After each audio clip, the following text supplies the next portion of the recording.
이 사건 관련해서는 뭐 원론적인 말씀을 드린다고 하면은 저는 뭐 성공한 수사 또 성공한 재판이었다고 생각합니다. 우리가 수사를 하는 이유나 어떤 목적이 뭐겠습니까? 범죄자를 찾아내갖고 증거를 확보해갖고 기소해갖고 그에 합당한 적정량의 형벌이 선고돼갖고 처벌받게 하는 게 수사 기소의 목적입니다. 법원의 판결은 최종적으로 수사 기소가 제대로 됐는지를 판단하는 판사의 어떤 결정 아니겠습니까?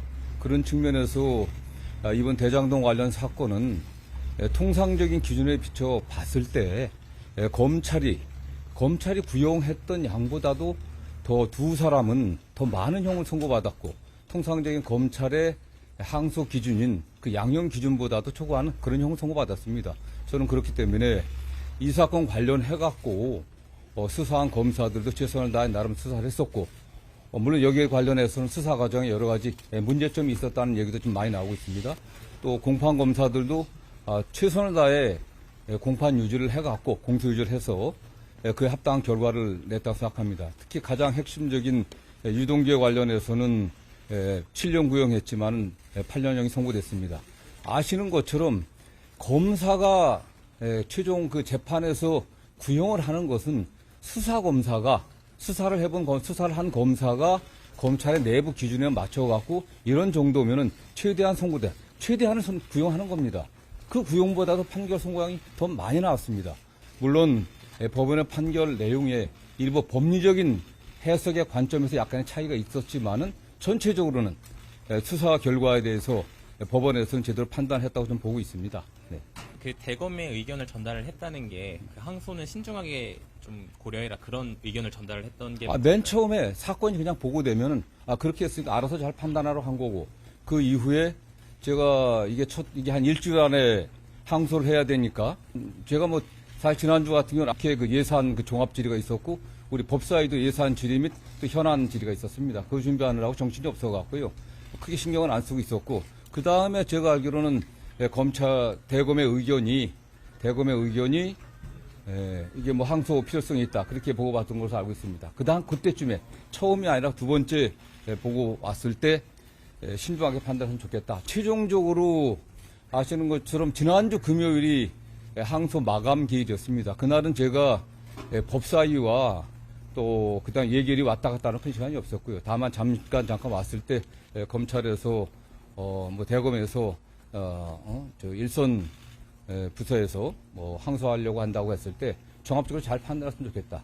왜냐하면 이 사건 자체가 뭐 수사나 기소에 있어서 크게 문제가 없었기 때문에 자꾸 일부 많은 언론에서 이게 수사 기소가 잘못됐다고 이야기하는데 수사 기소의 최종 결론이 형이 양형 아니겠습니까? 양형에서 충분했기 때문에 이 사건을 계속 가져간다고 하는 게 그게 큰 뭐 도움이 될 것이냐. 저는 나름대로 그런 판단이 있었고 다만 더군다나 제가 그날 오후에 여러분도 아시는 것처럼 남욱 씨가 다른 재판에 그 재판 과정에서 몇 큰 상당히 그 뭐라고 할까 저는 상당히 충격적인 어떤 증언을 했습니다.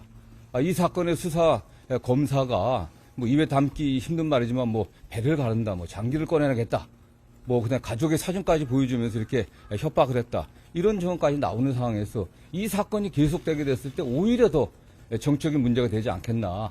이런 정치적인 사건 때문에 검찰이 계속 이 사건에 매달려 있는 것이 좀 바람직하지 않다고 판단했습니다. 저는 그래서 다만 저는 제가 법무부 장관 취임해갖고 구체적 사건에 대해서 이래라 저래라 지시하지 않는 것이 원칙으로 삼았습니다. 왜냐?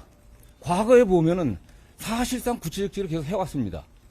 해왔기 때문에 한동훈 법무부 장관, 전임 법무부 장관이 뭐 검찰이 자살했다고 얘기하는데 과연 전직 검찰 출신의 법무부 장관으로서 할 수 있는 얘기는 전 납득이 안 됩니다. 본인은 어떻게 했습니까?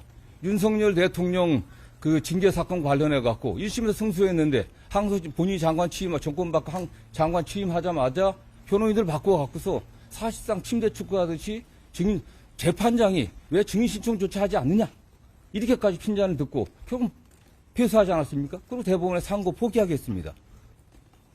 일선 검사들이 과연 여기에 대해서 제대로 반박했습니까? 그러지 않았습니다. 일부 거기에 대해 적절치 않다는 의견을 제시했다고는 보지만 검찰총장이 사건 지휘해갖고 거기에 대해서 항고하지 말라고 했을 때 아무 얘기 안 없었습니다.